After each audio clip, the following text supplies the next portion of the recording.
talking about an insight to translation, examine the Da Vinci Code. So we have a very two distinguished guest with us today, and here is Mr.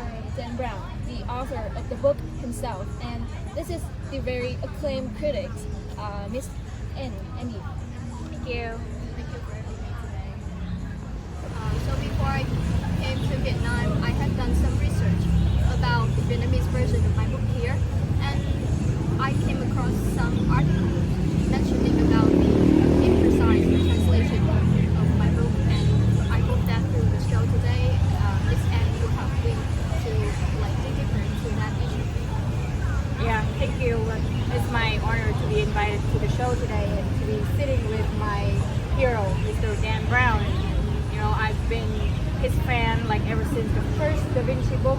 Yeah, and I'll try to do my best to deliver the best performance, and as well as to help you dig deeper into the translation. Thank you. So, Miss Anne, well, I don't want to brag that I was a translation student myself, and I know that when you do research like this, you'll have some models and some categories to base your assessment on. So for this particular one, which model do you use? For sure. And well, I believe that in literary works we use mostly the Harvest model, and I will talk through the Harvest model so that you can have a better understanding on how we assess the translation. Because the time of the show is limited, so today we will only focus on the first three chapters of this novel.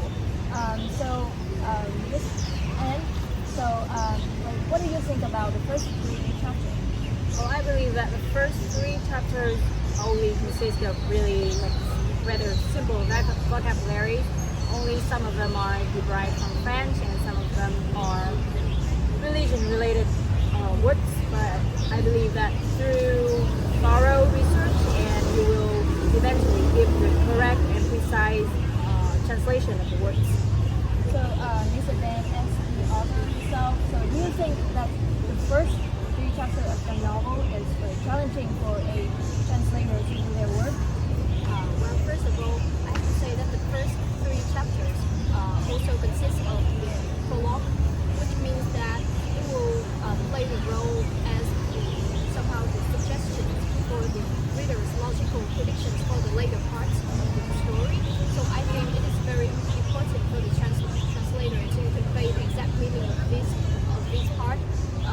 I think the challenge part would be because the setting is inside a museum, so it has some terminologies such as Miss Anne has mentioned.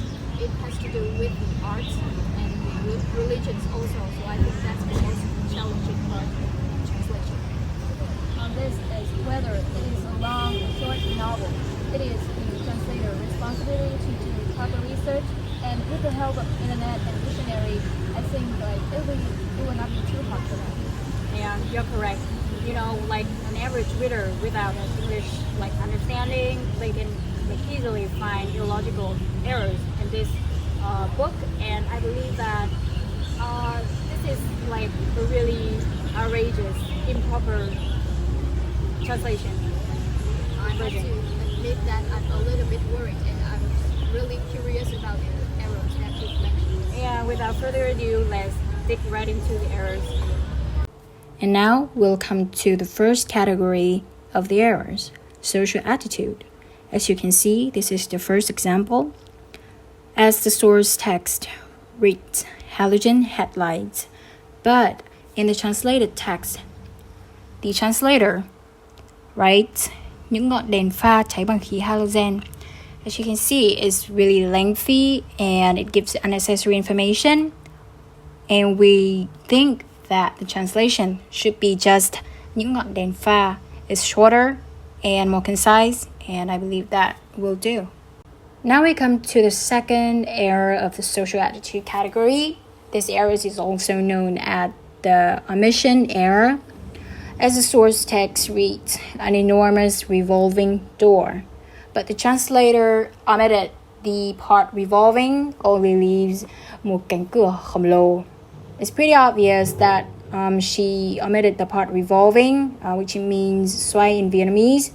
So our translated version should be Langdon sải bước đến lối vào chính, một cánh cửa xoay khổng lồ. Well, I could not imagine that a professional translator can make this kind of mistake because I know the translation process will be you will have someone to translate the book for you, and then you have the editors to proofread. But somehow through the whole process, these kind of mistakes are still remain. So I just think it's unbelievable. This is the third error. Let's examine the source text. This symbol here and the way his body is so oddly positioned, the Asian authored. As the translated text reads, biểu tượng ở đây và cái cách đặt thi thể của ông ấy thật kỳ lạ. Vị trí, viên cảnh sát hỏi. As you can see that the word position is directly translated as vị trí. I believe that the translator was trying too hard to stick to the original version, but it actually leaves her translated text really weird and unnatural, and it's not true to a conversational language. So here is our suggested translation. Và cái sự kỳ lạ trong cái cách mà cơ thể ông ấy được sắp xếp phải không? Viên cảnh sát hỏi. The third error category is obvious errors. Now, I don't know if the translator was qualified enough to take on the responsibility of translating such a huge novel. I don't know if the publisher actually had a team of editors to proofread the version, this version. But this is just really outrageously terrible. Now let's examine the source text. Boston Magazine clearly has the gift for fiction, which means that Boston Magazine is really good at telling tales, which is not true. But the translated version reads, tạp chí Boston rõ ràng đã có một món quà tưởng tượng. This is like a word-by-word translation without even proofreading it after all. And here is our suggested version. Tạp chí Boston rõ ràng bịa đặt. This is the fifth error and also the last one. Let's examine the source text. As they entered the deserted park, the agent reached under the dash and turned off the blaring siren. The translated text is, khi họ vào trong công viên bị bỏ hoang, viên cảnh sát phóng nhanh rồi đột ngột dừng lại, tắt cái còi đang kêu ở Mỹ. The words in bold are deserted park and reached under the dash. The first part, I can understand that the translator might have been confused deserted with abandoned, so that she translated as công viên bị bỏ hoang. But coming to the next part, this is just really illogical and out of context. The agent reached under the dash was translated as viên cảnh sát phóng nhanh rồi đột ngột dừng lại. And I believe that any average reader can find the illogical pattern in this phrase. And this also leads me to doubt the translator's competence. Yeah, that's all. That's the 5 errors that I find the most prominent, and to help the audience to grasp a better understanding on the errors of the first 3 chapters. And through this, I also hope that I could raise the awareness, in the readers as well as the translators, in the professionalism in the process of translating. And I'm really honored to be sitting with Mr. Dan Brown and being invited to the show. So thank you. I also would like to thank Miss Anne for letting me know about the situation of the translation of my book, in particular in Vietnam. And I also hope that after the show, there will be modifications with the translation of my book so that the readers can fully understand the message. And I hope that a new edition will be published soon. Thank you. So, of course, I would like for us to stay here longer, but unfortunately, this is time for us to say say goodbye to the viewers and the audience. And I feel like today we have a very successful and informative show.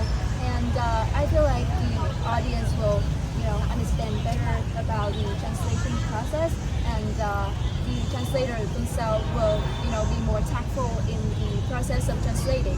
And thank you all for being here today. This is my honor and the show honor as well. And thank you for watching. Thank you. Goodbye.